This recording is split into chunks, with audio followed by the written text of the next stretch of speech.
Mga kababayan, Assalamualaikum warahmatullahi wabarakatuh. Madayaw ug maayong adlaw kaninyong tanan. Magandang araw sa inyong lahat.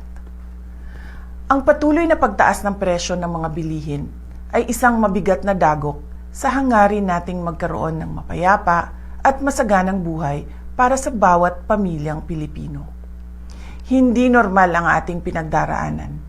Ito ay epekto ng mga krisis sa labas ng ating bansa, kabilang ang digmaan sa gitnang silangan na direktang nakakaapekto sa presyo ng pagkain, langis at iba pang pangunahing pangangailangan.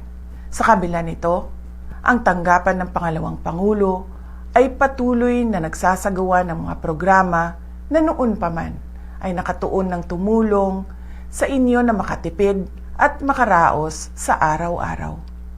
Ang kampanya ng pagbabago sa edukasyon ay nagbibigay ng tulong sa gamit pampaaralan ng ating mga mag-aaral. Ang bus ng OVP ay patuloy na nagbibigay ng libreng sakay para sa ating mga commuters sa Metro Manila, Cebu, Bacolod, Davao at Tacloban. Ang Magnegosyo Taday ay magpapatuloy upang mapunan ang kapital ng maliliit na negosyo. At ang rice boxes ay patuloy na ipinamamahagi sa mga nangangailangan, lalo na sa panahon na tulad ngayon. Kasabay nito, nagpapatupad din kami ng mga cost-cutting measures sa loob ng aming tanggapan upang matiyak na mas maraming pondo ang mapupunta sa direktang tulong sa taong bayan. Hindi na itutuloy ng OVP ang pasidungog at kasarilayan sa buwan ng Hunyo. Ang mga ito ay dalawang malalaking pagtitipon para sa LGBTQ community at para sa Year 4 Accomplishment Report ng aking termino. Sa halip ay nakalaan sanang pondo para sa mga nasabing aktibidad ay idadagdag na lamang sa budget ng RICE project. Sa mga darating na buwan, inaasahan nating lalong magiging mahirap ang sitwasyon sa pagkain dahil sa banta ng El Nino mula sa Abril hanggang Hunyo at posibilidad ng pagbaha mula Hulyo hanggang Setyembre dahil sa bagyo at pag-ulan.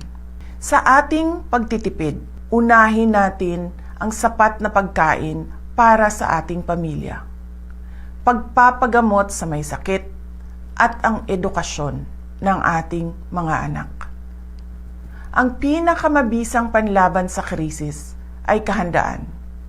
Simulan na nating planuhin ang ating mga hakbang hanggang sa katapusan ng taong 2026. Kasama na ang pagharap sa posibleng pagkawala ng trabaho, patuloy na pagtaas ng presyo ng pagkain, at risk reduction measures laban sa epekto ng matinding init at mga pagbaha sa ating kabuhayan. Maliit man ang tanggapan ng pangalawang Pangulo, makakaasa kayo na bawat isa sa amin ay patuloy na naglilingkod at naghahanap ng paraan upang makatulong sa taong bayan. Tayo ay isang bayang may matibay at malakas na pananampalataya sa Diyos. Kaya patuloy tayong manalangin ng taimtim at naway bigyan ang ating bansa ng lakas, gabay at pagkakataon tungo sa tunay na mapayapa at masaganang buhay. Syukran.